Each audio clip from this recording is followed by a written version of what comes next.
All right, I'm recording the session, so welcome everybody. Yeah, fingers crossed that we are all good on the due date at the due time, that everything happens correctly. I'm sure they might have learned their lesson by now, so hopefully it's all under control. Right, so this is the national support session for your final take-home exam, which is due on the 30th of November at 9 o'clock. We hope it's not extended for any reason. We hope it's all on time and everything else. For the few of you who attended my revision session, there's a little bit of similarity here, so just bear with me. But for those of you who are joining for the first time, welcome to the National Support Session. Okay, just to say up front is that, as you are aware, that this was a new textbook this year with a slightly different content layout and what was included in content. So it's very hard to give you a past paper because if we put a past paper up, you're going to say, well, that's not in the book, or we didn't learn that. So it's been quite hard to find a past paper, but I've tried to extract some questions that would be relevant in order just to show you how questions and things can be asked. But if you see things that make you panic, even if you look at past papers, please just remember that this is a new set of materials, so there is going to be some difference. Okay. So your take-home exam, and I think you've had your experience in semester 1 and your other exams, so you're sort of old hat by now, 21 hours, although the assessment should take you 2 hours to complete. Okay, we know that it generally takes a bit longer, but you've got plenty of time. Please make sure that you read the front cover of your exam paper carefully. They often put little things in there that we haven't noticed in the past. You need to have it typed, save it, and submit it as a PDF. Please make sure that you include your name, your student number, your module code, and all of those other bits and pieces.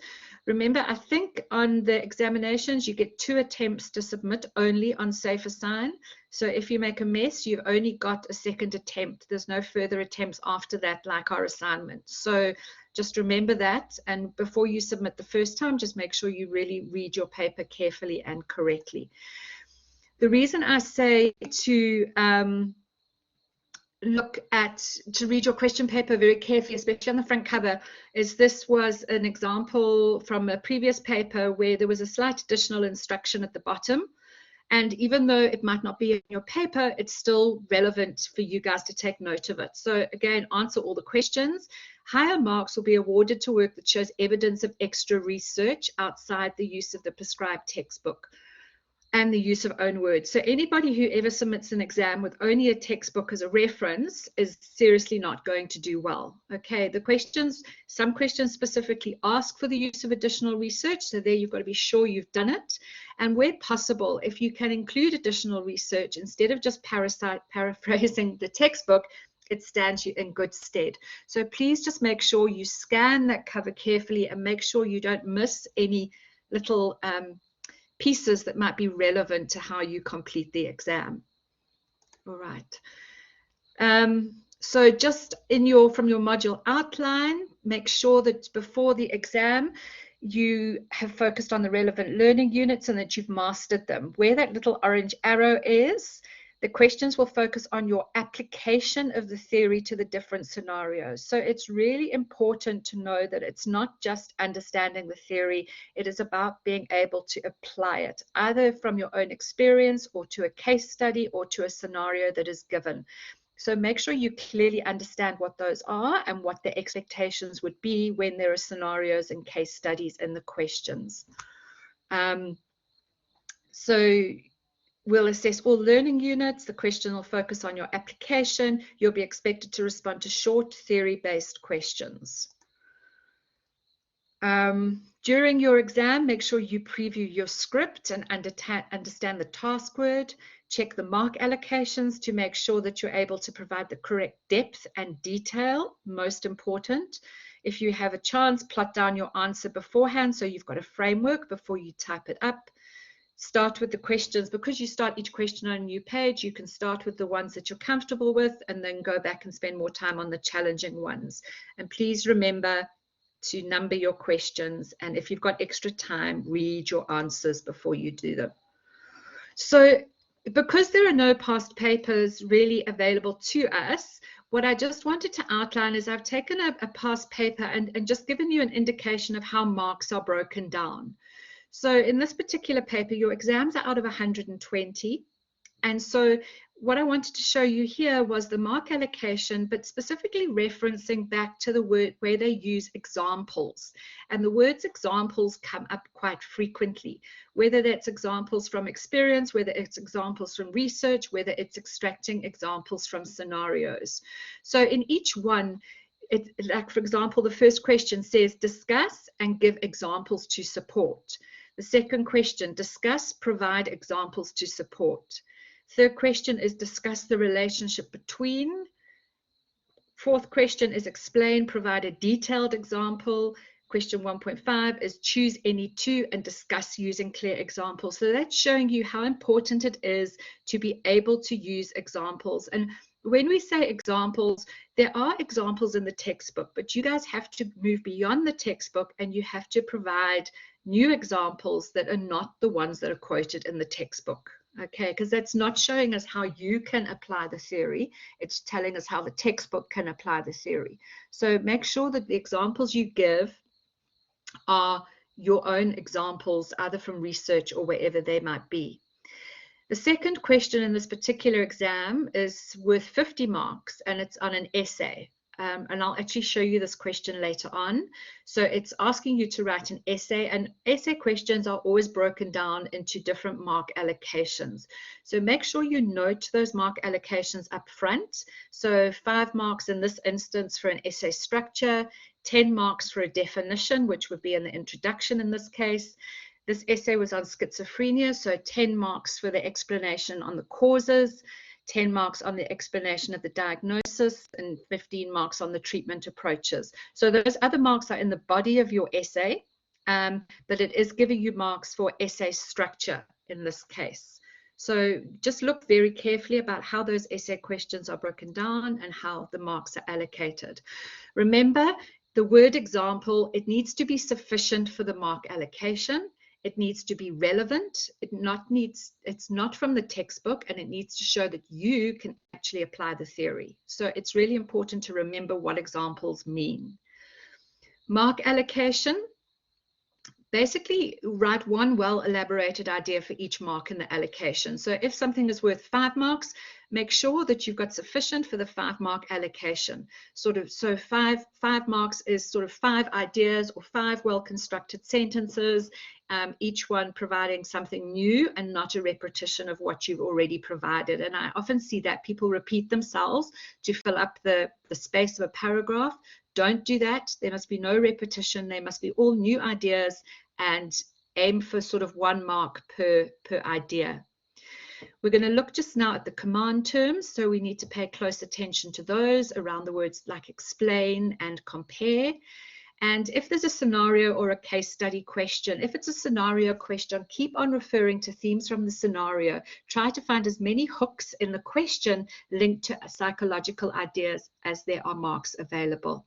Okay, so if they're not going to give you just one long big scenario, there'll probably be a number of hooks in that scenario, and you might need to look for all of those different hooks in order to answer the question comprehensively. So we've seen that the exams and the assignments like scenarios, they like case studies. So make sure you read those slowly and you find all of those important hooks that you need to use. Right, let's just move through the learning units. And what I've done here, and remember, this isn't a revision session, this is a national support session, so we're not really going to revise material. But what I wanted just to point out is if your approach to preparing for this should be to actually sit with each of these learning units and to check off in each of those learning outcomes that you are clear, because the learning outcomes are quite specific, and the exam can't question stuff that's outside the learning outcomes. So make sure you sit with your textbook and your learning outcomes and understand that you can identify each of those learning outcomes and know where to find them in your textbook. It's very easy for you because it's given page references. and so you'll know where to go. What I've done, the yellow lines are really indicating what we've been tested on already in terms of assignments. So the chances are that they won't test stuff again that was in an assignment, although you can never be sure, but it does then show you areas where maybe you need to pay specific attention. And in your learning outcomes, there are very clear command words. So pay attention to those too. So for example, in learning outcome 1, it says outline the major events. Outline means set out the major points. So that means that you need to know how to set out the major points. Identify.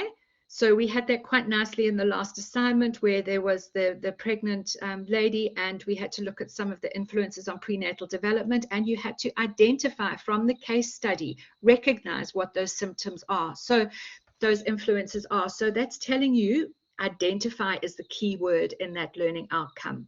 And again, on that page, it's got explain, it's got describe, which is be able to state the points of a topic and give the characteristics of the main features. Explain is to set out purposes or reasons, make relationships between things, say why and how, and support with evidence. And discuss is about writing a topic that's in an in-depth and structured way.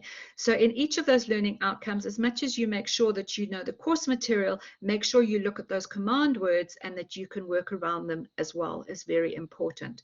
So as I said, those two areas with the orange line, influences and the communication, we've done in assignments 1.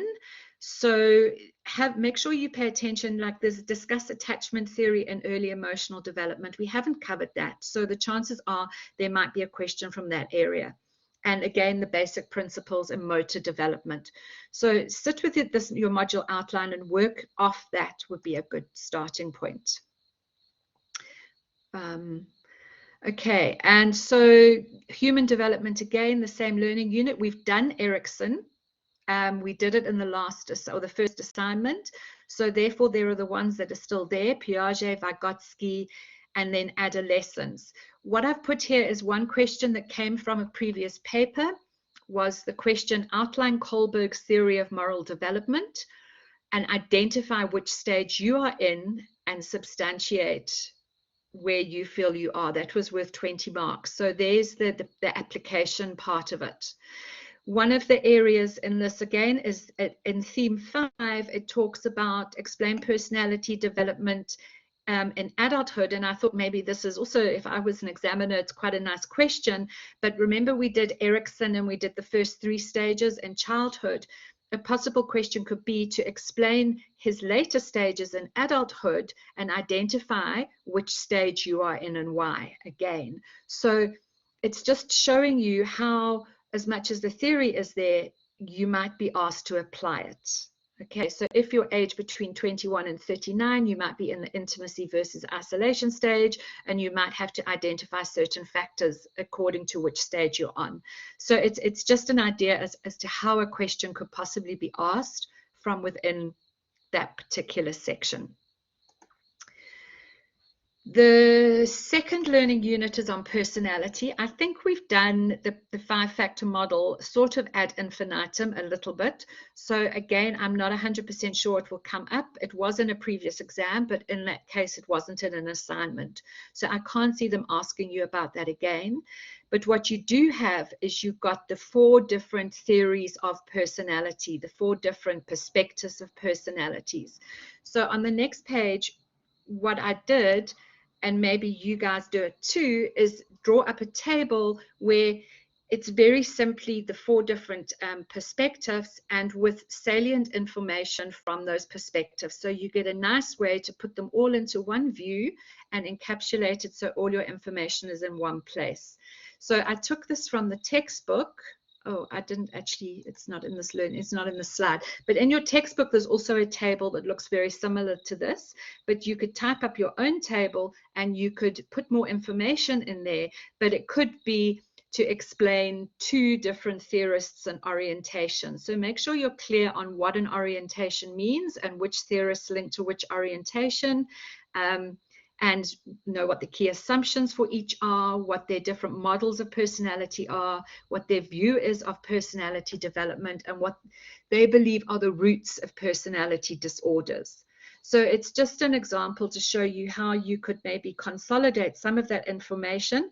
So all of these for this theme 2, you could put into one table so that you spend some time going through it and making sure you understand what each of those is. Okay, so that's just a little helpful hint, possibly, as I've been looking through the material myself, just a way to do it. Stress, coping, and health.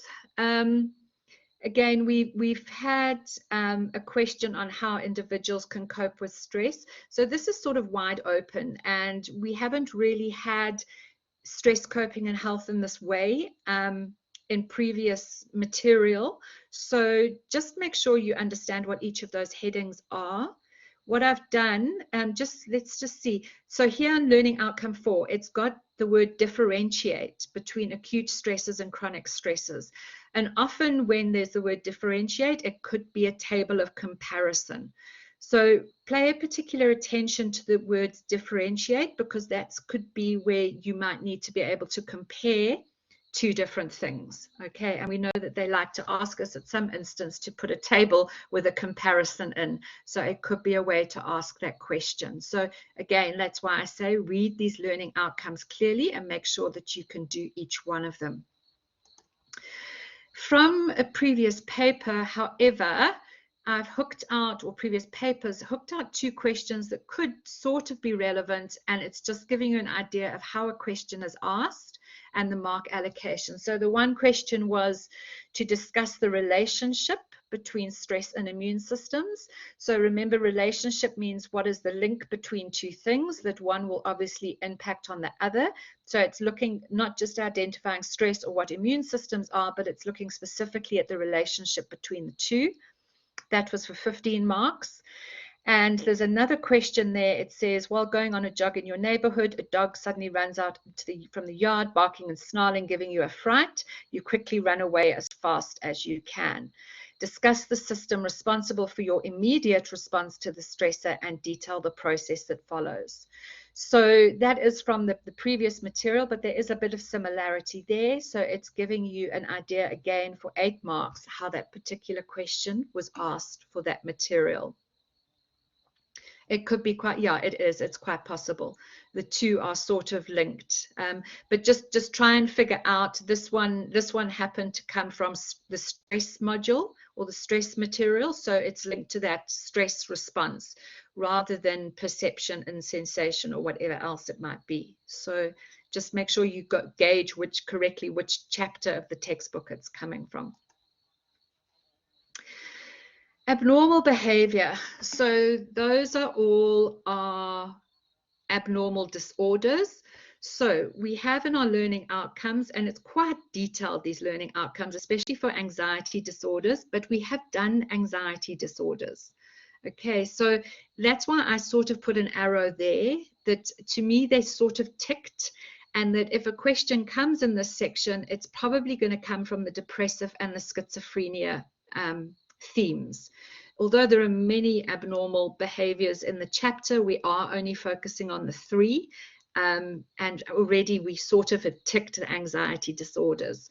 So an example from a past paper, and again this refers to sort of learning outcome 2, which is around the DSM-5, and that is discuss the purpose of it. There was a 4-mark question, a short question, is to discuss the manual that's used as part of the diagnosing psychological disorders. So that would link to your DSM-5, and it's just a very simple 4-mark question, one of those very short answer questions. But remember that if you use the DSM-5 in any of your answers, you need to make sure you reference it correctly. I think I put it in a previous NSS as to how to reference the DSM-5, but it is available on Google.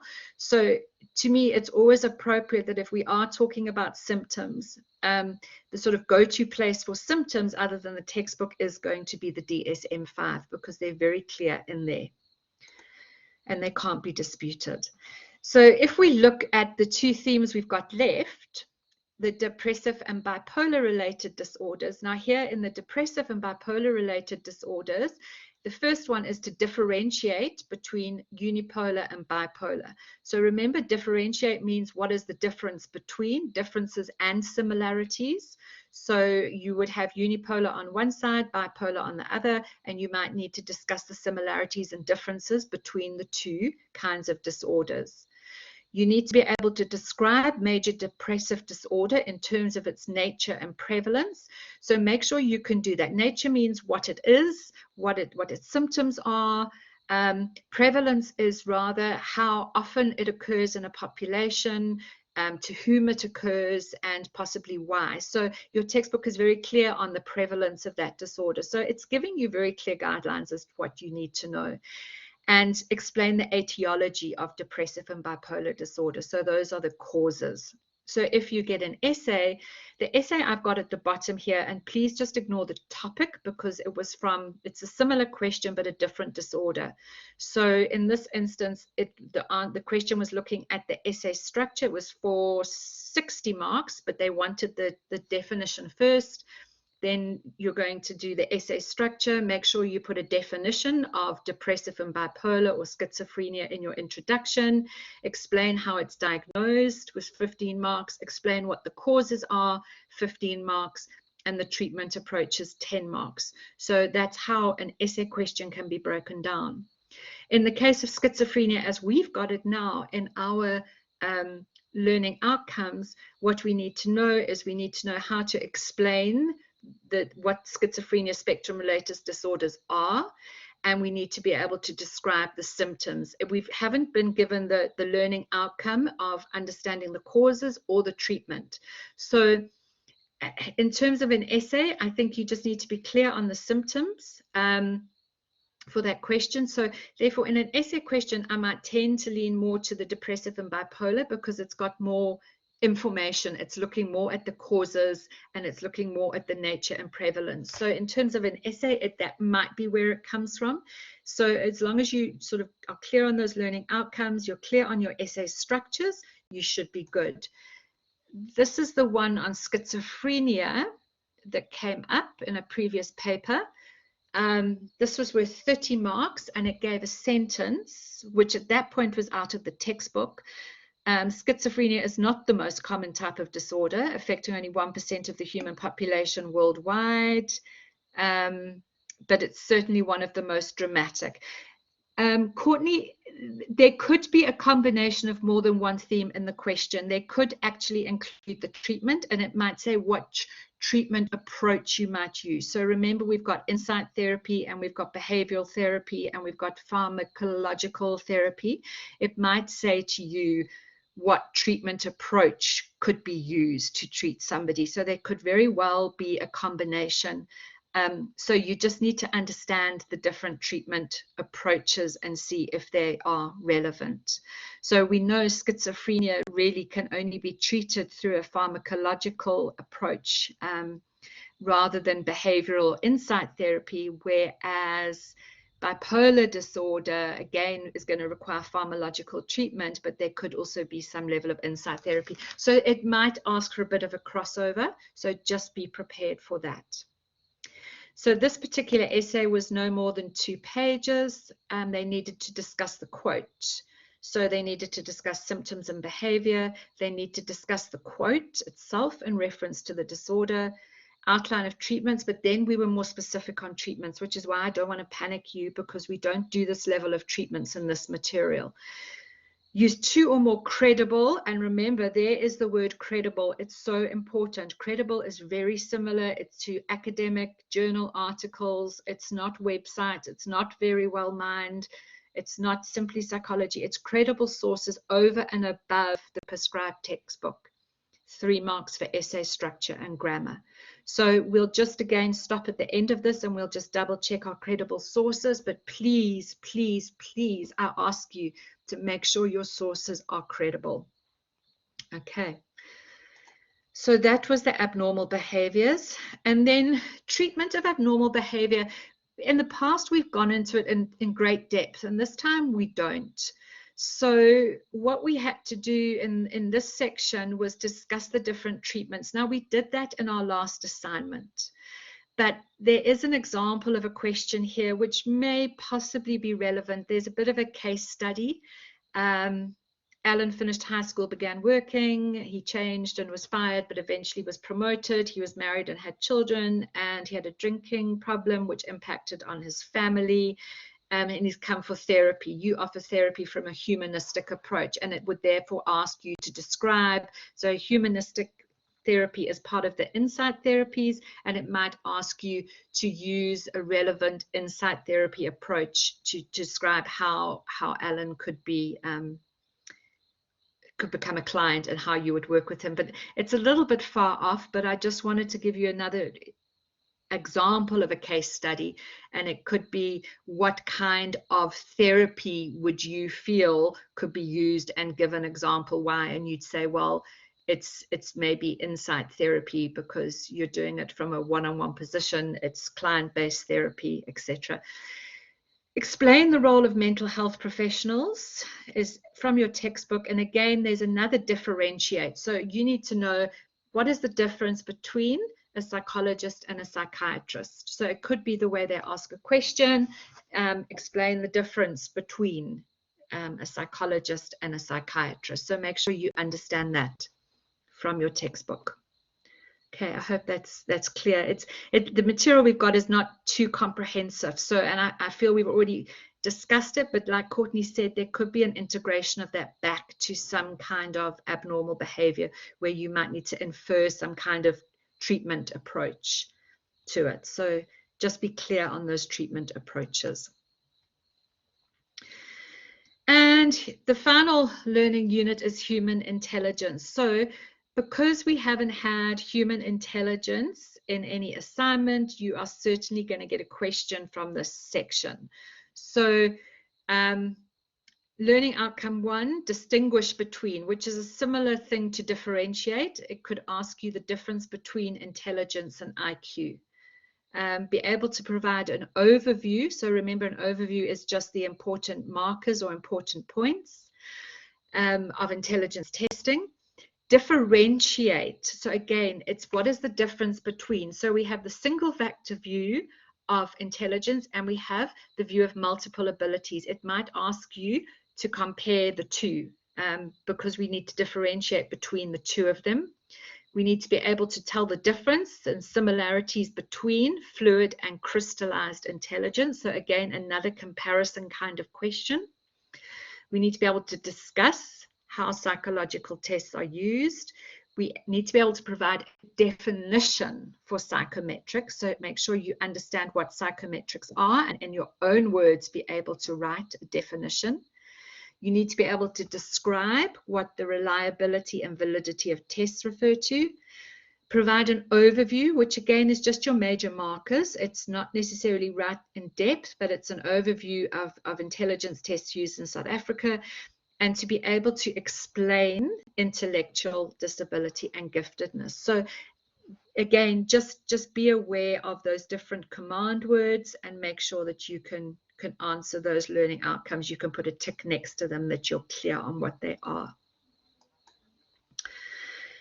Again, so let's refer back. This was a question from a past paper. And again, remember their learning outcomes weren't really the same. So this question said, define the concept of intelligence. So that's one part of the question. Define what intelligence is. So always look at your question to see if it can be broken down into subsections. So, and make sure you tick that you've done each part of that question. So you're going to define the concept of intelligence. What is intelligence? And then you're going to explain the general and specific abilities described by Charles Spearman, and that is for 10 marks. So the way that will be broken down is probably sort of 5 marks for a definition and 5 marks for explaining the general and specific abilities. So Charles Spearman developed what was called the general mental ability, which was G, which was, they were all the specific abilities, but he found that underlying all the specific abilities was a common mental ability that he called G. So you need to be able to explain what those are. So that is just an example of a question that has come from a past paper. So I don't know if that helps you, but it should provide a starting point for refreshing what you know. That's the end of those learning outcomes that you need to pay attention to. Again, I'm just reiterating right here at the end that understand the difference between an academic journal versus an article. So if it says to you, use an academic journal, be very clear on what that is, not an article.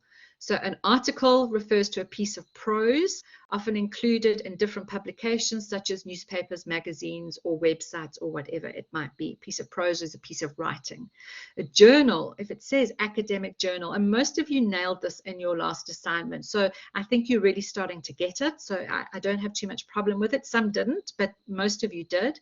It's that scholarly publication consisting of academic study, achievements, and information concerning a particular area in our discipline.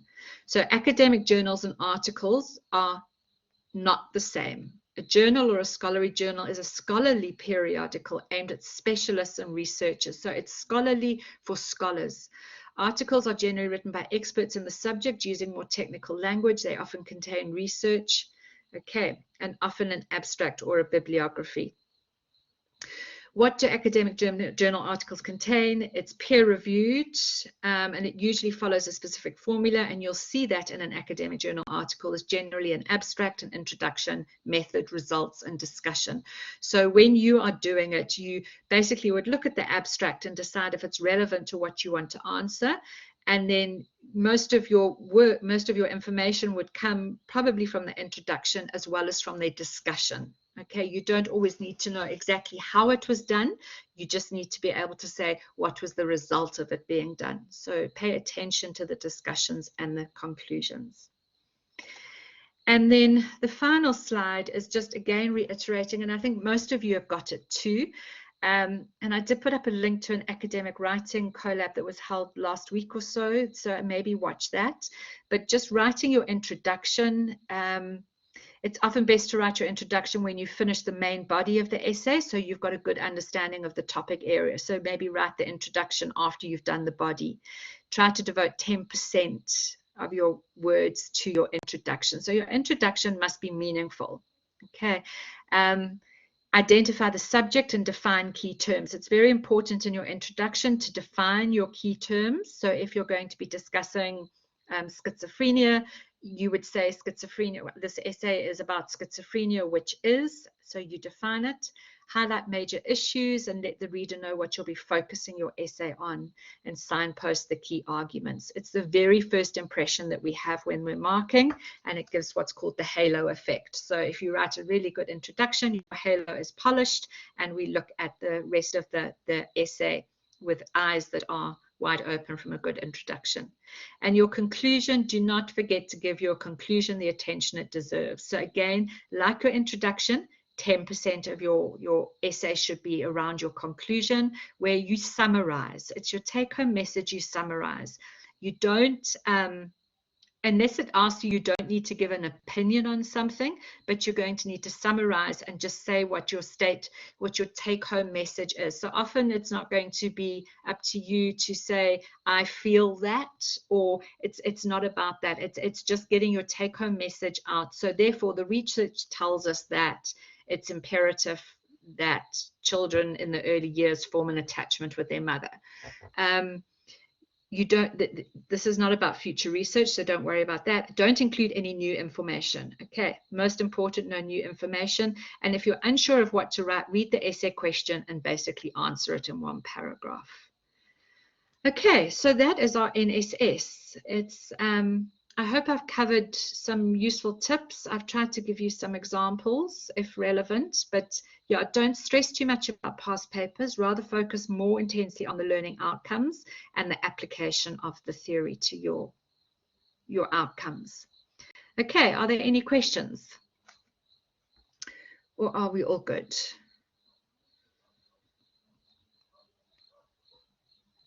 All good. Okay. Guys, I wish you luck. I'm sure you will be fine. If you've got any questions, you're welcome to email me or to email Kath. I will upload the recording.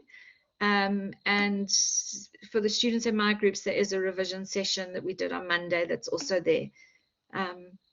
So yeah, guys, I wish you all of the best. I'm sure it will be fine. Nearly done. Drag your tired bones to bed. You guys deserve it. At least you don't have to learn all this theory off by heart and go and sit in an exam venue. It's really much better like this. Just know how to apply. All right. Have a good evening. I'm going to stop the recording.